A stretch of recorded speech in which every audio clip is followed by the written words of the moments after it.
कि आम आवाम की जो समस्याएं होती हैं, उनकी जो प्राथमिकता होती है, सदा सर्वदा वो मेरी प्राथमिकता होती है। ये एक प्रतिनिधि के लिए जो है वो कंपल्सरी मैं मानती हूँ कि होना चाहिए। जो सरकार है, यहाँ के जो प्रतिनिधि हैं, वो स्वयं हैं और उनकी बात को सुना जाता है, उनकी प्राथमिकताओं को चुना जाता है। आपके पंचायत टोलों का विकास होगा। ये मुझे लगता है कि जो ताकत है ये वापस पब्लिक में इनकलकेट करने की जो है लैकिंग कई जगह दिखती है। नमस्कार, मैं हूँ सिद्धि सिंह और आप देख रहे हैं फर्स्ट बिहार झारखंड। इस वक्त हम जहानाबाद में खड़े हैं और जहानाबाद की जनता से हमने बातचीत की, लेकिन हमारे साथ है राजद की नेत्री आभा रानी और आप देख सकते हैं फिलहाल वो अपनी ही जनता के बीच में यानी कि जहानाबाद की जनता के बीच में जुड़ी हुई है। मान बहन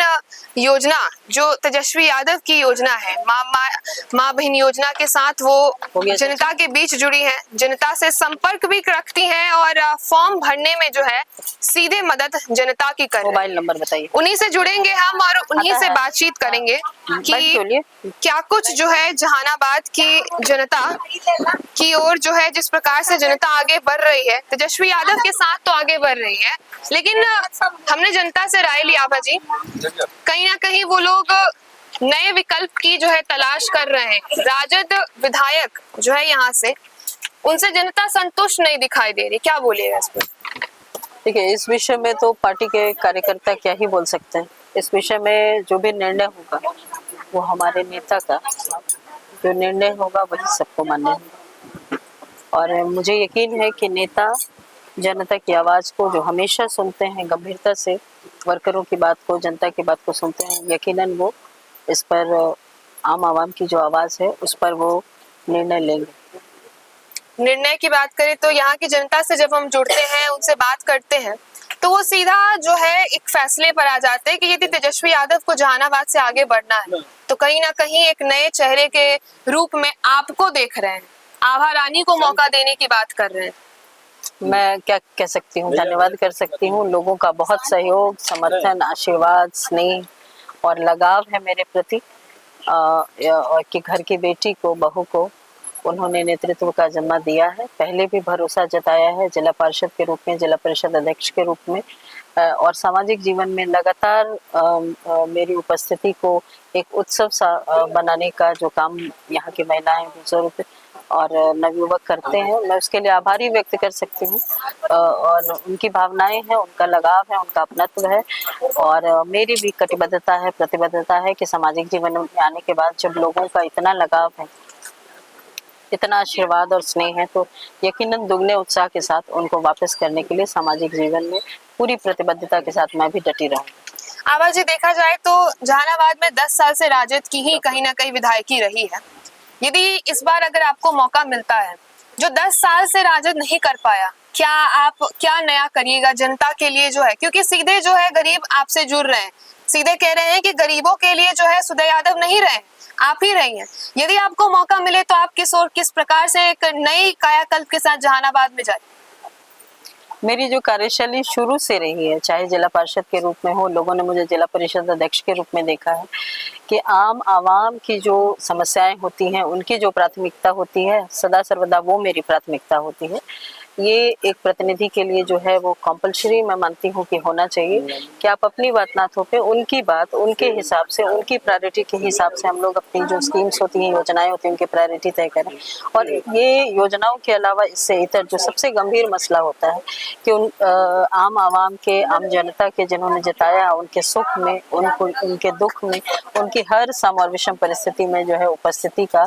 हमेशा दायित्व बना रहता है और उसका निर्वहन हर प्रतिनिधि को करना चाहिए और मैंने किया है और मुझे पता है कि इस तरीके से करना है। दूसरी बात,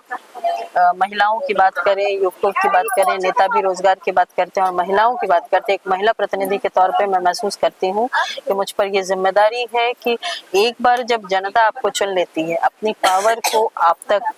वो एक पूंजी की तरह एक जगह इकट्ठा करती है, तो प्रतिनिधियों का ये दायित्व होता है और होना चाहिए, जिसके लैकिंग दिखाई देती है कि उस पावर को फिर से डिसेंट्रलाइज करना उनके, ताकि हर व्यक्ति जो एक वोट के बाद कमजोर महसूस करता है कि उनका कार्य समाप्त हुआ, उनको यकीनन वो लगातार पूरे वर्ष ये लगता रहे कि यहाँ के जो सरकार है, यहाँ के जो प्रतिनिधि हैं, वो स्वयं हैं और उनकी बात को सुना जाता है, उनकी प्राथमिकताओं को चुना जाता है और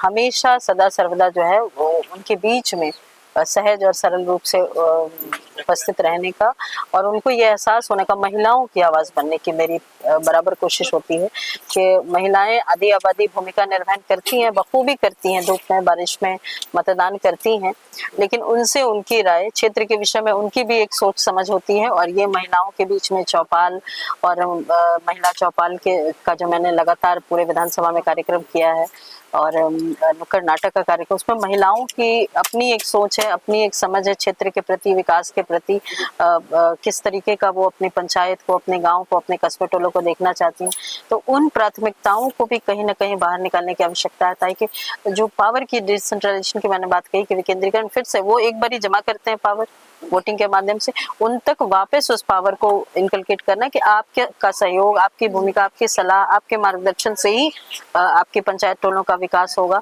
ये मुझे लगता है कि जो ताकत है ये वापस पब्लिक में इनकलकेट करने की जो है लैकिंग कई जगह दिखती है और इसको करने की मेरी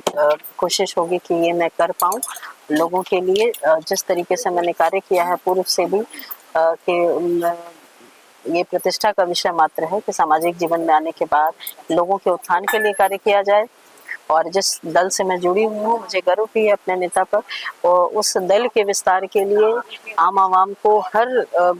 उस वर्ग को, जाति को जिनका विश्वास अगर कहीं डगमगाया है तो उसको जोड़ने का जो है एक्सपेंशन की बात पार्टी की जो है वो मेरी प्राथमिकता में होगी। आभा जी, जिस दल से हैं, जिस पार्टी से हैं आप, गरीबों की पार्टी मानी जाती है राजद, और जब हम यहाँ की जनता से जुड़े तो उनका सीधा संपर्क जो था विधायक से, वो यही कह रहे हैं कि गरीबों से तो जुड़ते ही नहीं है। यदि आपको मौका मिले तो आप क्या इनकी ही सरकार बनके, इनकी ही विधायक बन करके जो है इनसे जुड़ने का काम करेंगे? मैंने कहा कि मेरी यही कार्यशैली रही है कि लोग जितना अपना समझते हैं मतदान और चुनाव के दरमियान, चुनाव प्रचार के दरमियान, जितनी वो दल को लेकर के, अपने लोगों को लेकर के जितना ऊर्जा और जितना वो दिखाते हैं कि किस तरीके से वो कटिबद्ध हैं अपने प्रतिनिधि को जिताने के लिए, उसके बाद जो है उनकी भूमिका और उनके हर सुख दुख में, उनकी हर प्राथमिकता को और जिले संबंधित उनकी जो एक सोच है उसको ऑप्ट करना मैं बेहतर मानती हूँ बजाय इसके कि अपने हिसाब से थोपा जाए। तो देखिए, तो राजद की एक पहचान रही है और वो पहचान हमेशा से रही है कि वो जनता से जुड़ती है, गरीबों से जुड़ती है। जहानाबाद की जनता ने जिस प्रकार से अपनी प्रत्याशी के रूप में जो है, नए विधायक के चेहरे के रूप में जो है आभा रानी को चुना, ये वही आभा रानी है जो जनता से जुड़ती है। सुदय यादव नहीं जुड़ पा रहे हैं, कहीं ना कहीं जो है राजद 10 साल से जहानाबाद में अपना वर्चस्व बनाए हुआ है, लेकिन इस बार जहानाबाद की जनता राजद में ही जो है बदलाव चाहती है और बदलाव के रूप में आभा रानी को चाहते हैं। और देखना दिलचस्प होगा कि शीर्ष नेतृत्व में आभा रानी के लिए क्या कुछ रहता है, क्या आभा रानी को जहानाबाद का चेहरा बनाया जाएगा कि नहीं, ये देखना दिलचस्प होगा, क्योंकि जहानाबाद की जनता ने अपनी राय बना ली है कि यदि जहानाबाद से तेजस्वी यादव को आगे बढ़ना है तो आभा रानी को आगे बढ़ाना होगा। फिलहाल इस खबर में इतना ही। ऐसी खबरों के लिए आप जुड़े रहिए हमसे और देखते रहिए first Bihar Jharkhand. Panorama group, जो सोचता है वो करता है, आपके अपने सपनों का आशियाना। ये लो, मुंह मीठा करो, आज मैंने अपना जॉब छोड़ दिया, अब हम पूर्णिया वापस जाएंगे। जॉब छोड़ दिया है? मतलब ये घर कैसे चलेगा, हम करेंगे क्या और माँ बाबूजी क्या बोलेंगे? इसलिए मैं एक और मिठाई का डब्बा लाया, अपने बिजनेस के लिए लोन अप्रूव हो गया। अरे लोन अप्रूव हो गया वो तो ठीक है, लेकिन पूर्णिया में हम रहेंगे कहाँ? अपना घर भी तो नहीं है वहाँ। इसलिए तो एक और मिठाई का डब्बा अलग से लाया हूँ। हमने पूर्णिया में घर ले लिया है, पूर्णिया के ई होम्स पैनोरमा में। पूर्णिया में पैनोरमा ग्रुप लेकर आए हैं ई होम्स पैनोरमा, बड़ा घर, आलीशान जिंदगी और अत्याधुनिक सुविधाओं के संग। अरे अब क्यों मुंह मीठा करवा रही हो? क्योंकि हम घर वापसी जो कर रहे हैं। घर वापसी की खुशी पूर्णिया में ई होम्स पैनोरमा के संग। ई homes panorama, luxurious lifestyle redefined.